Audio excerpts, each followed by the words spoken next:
with that, we got some real topics to dive into. Yeah. We'll get to the Baker Mayfield Stefanski situation in a little bit. We got to start with the latest in the Browns coaching search. It's brought to us by FanDuel. The NFL playoffs are here. FanDuel's in playoff mode, making every playoff game day a chance for you to win more money with a profit boost pack that's waiting for you inside the app. Make your picks, then apply the profit boost to get even bigger payouts while the playoffs get rolling. Just visit FanDuel.com, an official sportsbook partner of the NFL, and grab your profit boost pack every single NFL playoff game day. You know, that felt like who's on first, what's on second when you guys were going back and forth, because it was like, we're going to move on. Let's just move on. No, we are. Move on. We are. Moving on. Whether it was we got an update yesterday. There was nothing good about it. The Browns wanted to bring in for a second head coaching interview. We now know that Mike McDaniel has rejected the Browns and other teams taking the Chargers offensive coordinator position, which means the Browns are now down to 5 second interview requests. They've completed it with Jim Schwartz and Todd Monken. McDaniel said, no, thank you. I'm going to L.A. Jesse Minter scheduled for his second interview tomorrow. Grant Udinsky, who now Buffalo has requested for a head coaching interview. He'll have his second interview with Cleveland on Friday, and then Nate Shieldhouse will interview at some point after the Rams. Let me tell you why Jim Schwartz is a terrible choice, Mike and guys. Wait. We want to start with Schwartz. First of all, what do you make of McDaniel turning down the Browns and other opportunities? Whatever. I didn't want him anyway. Anybody care that Mike McDaniel turned it down? Do you think it says anything about the state of the position? It's definitely worthy of a talking point. The fact that the guy is not going to take a head coaching job here to go be an OC with Harbaugh. But he turned down other teams too. He did the Raiders and Ravens. He was still in the I think it's a smart move by him. Go be an OC. Don't rush into another head coaching job. He turned down who? The Raiders and who? The Ravens. Yeah, I mean, look, if I were him, I would have talked to the Ravens, but not the other two. Yeah, I mean, look, he may just want to have some time to get back to being an OC, call the plays, not have to do the press conferences every week where everyone makes fun of you. Like, that's it wears on you. So I'm not surprised that maybe he's doing that. I just think that it just shows that the job's not appealing.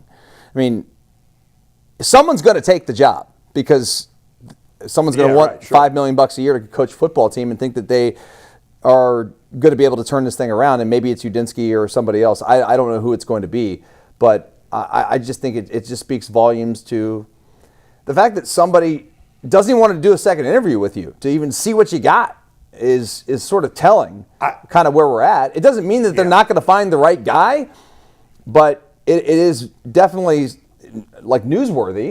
Listen, Mike McDaniel, I think when he rejected the Cleveland Browns to go do, and take the offensive coordinator position. Look, man, like he got to do. There's certain times at certain points in your life that you got to do what's best for you. Sometimes that move is not necessarily stepping to the forefront. Sometimes it's a move to step back a little bit. Like he looking at it, I just came out of a tumultuous thing with the Dolphins.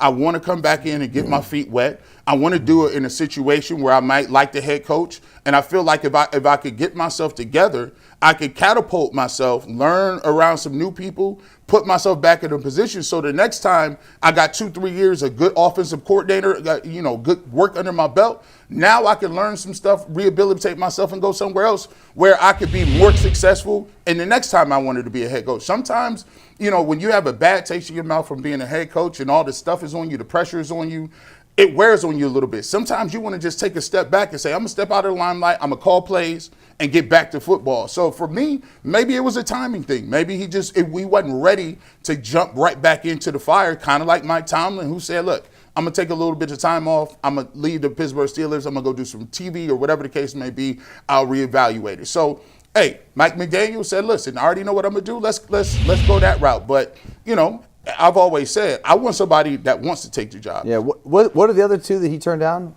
You guys said Baltimore and the Raiders. And that's why, as much as I as much as I often pound the Browns when they deserve it, in this case I don't think they do, because the fact that he turned down an interview with the Ravens says this has nothing to do with him thinking the Browns job stinks or not. It's that he decided he's better off being an assistant coach right now, I think. Because why would you the Ravens job is fantastic. Outside of the Bills, it's or maybe even better than the Bills. It's certainly one or two. So, he clearly doesn't want to be a head coach right now for whatever reason. Yeah. The one thing I was going to say, well, maybe he just likes warm weather. Maybe he likes warm weather. Because he was in San Fran, which it's a little bit cold. But is Miami? Yeah. And then now he's back to California. Yeah, right. That's true. The one Just thing saying. with Baltimore, I'm curious. I believe Baltimore interviewed 16 candidates in their first round of interviews. Really? And I believe it was the most of any team. They requested and conducted the most first round interviews. And I wonder if, and I'm just speculating. I wonder if he thought this process is going to take so long. I may or may not get Baltimore, even though at the end of the day that may be the perfect job for me. I don't want to miss out on other head coaching or I offensive don't know, man. coordinator. There's 6 open jobs. I think McDaniel would have had a decent shot. I'm just asking. It's possible. Maybe he heard through his agent that he's not the favorite at any place, or who knows. But let me tell you why I don't want Mike McDaniel and Jim Schwartz, and I'll do a shout-out to our guy, Cleve TA. Okay. Jim Schwartz's winning percentage in Detroit was what, Mike? He was 29-51. Would you say that's under a 40 winning percentage, 400? Yeah. It feels about, yeah. Yeah, so no head coach that had a 400. Now, again, is this cause and effect? Who knows? It's a track record. In the last 25 years, no coach that had a winning percentage under 400 in his first coaching job and got a second opportunity had success. Not one. The best record of any coach in that scenario was the guy was 500. I can't remember who it is now. And most of the rest of them were terrible. So, again, does it 100% mean Jim Schwartz is going to fail? No. But the track record of coaches that have a terrible first stint, terrible, an under 400 winning percentage is terrible.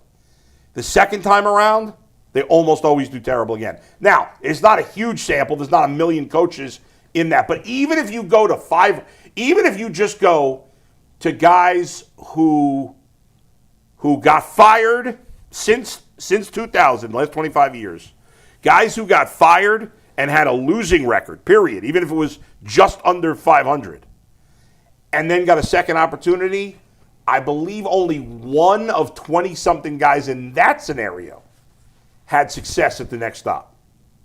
So most second, and I was in favor of Flores, and I still think Flores can be a good coach, but most guys that don't succeed their first time around don't succeed the second time around. Almost always. Here's why this case is a little bit different. It's in the details. Jim Schwartz, his last time he was a coach was 12 years ago. 12 years is a lifetime in football. 12 years is longer than some people have even been a coach, period. So in those 12 years, he's had an opportunity. I think did he win a Super Bowl in Philadelphia? He did. He won a Super Bowl as a coordinator in Philadelphia. He came to Cleveland, helped turn around the Browns in terms of what they were defensively. The Browns' defense has been the best it's been since they came back under Jim Schwartz. And there's a bunch of different things that you can learn in 12 years.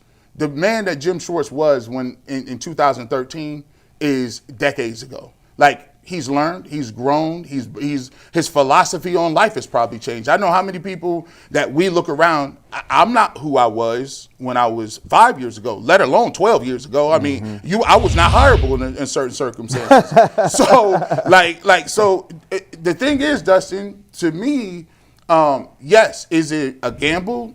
Yeah, sure. I would like to have a Harbaugh or a Tomlin or one of the guys who had a great opportunity and had a great track record, had a good roster, good culture, good ownership, all that. I would love it.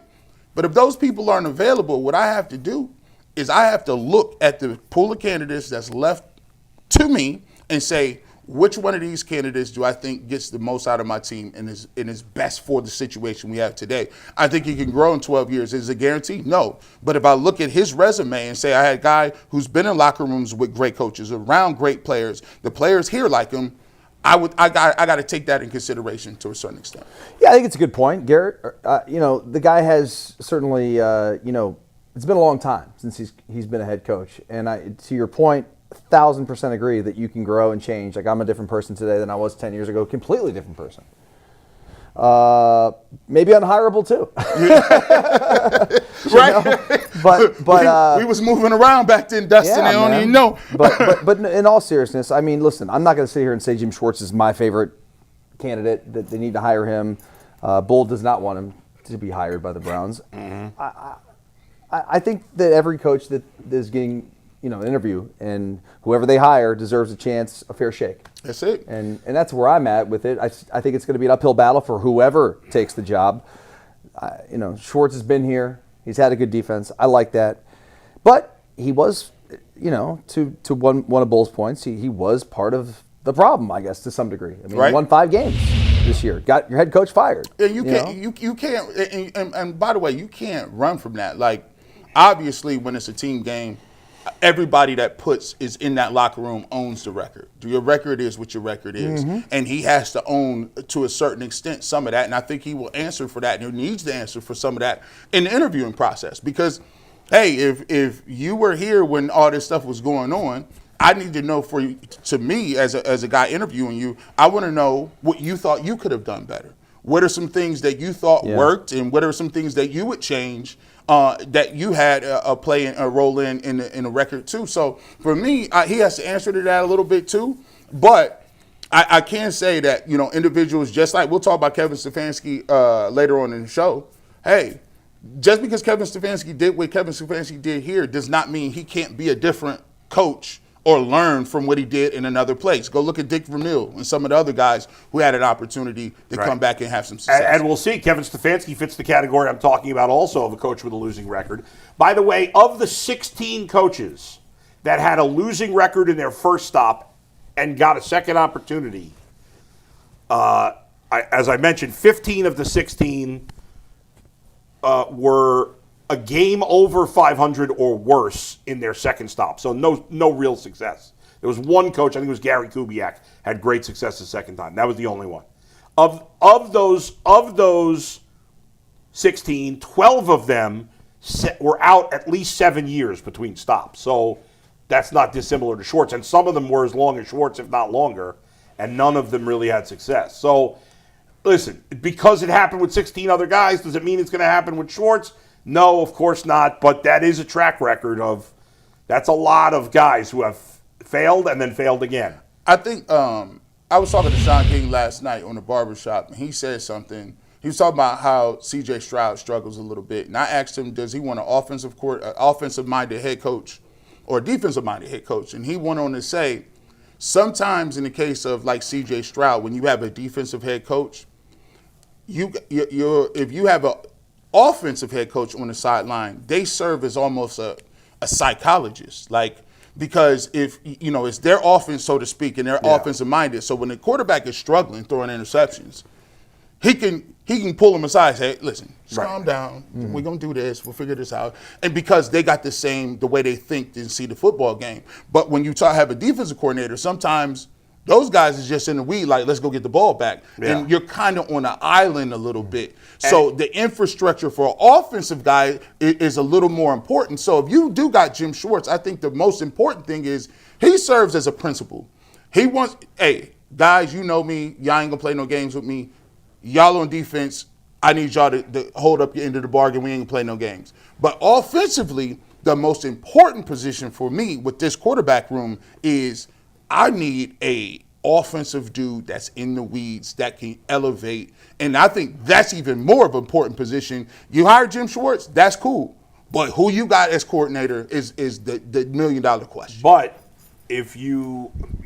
for the most part, if the play caller on offense is not the head coach, he's usually up in the box, right?